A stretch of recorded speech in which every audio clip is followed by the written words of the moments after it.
Welcome to The Last Breakfast. Please enjoy the video. You start by powering the iPhone X off and ejecting the SIM tray so the chassis is stable. This reduces accidental shorting.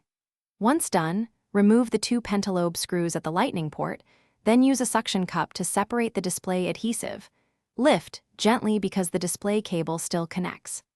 Make sure to label screws as you remove them.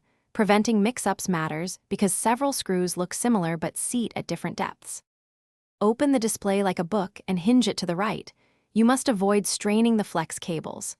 Once exposed, disconnect the battery first to avoid power on during repair, then detach the display and sensor flex connectors in sequence so you don't stress fragile contacts.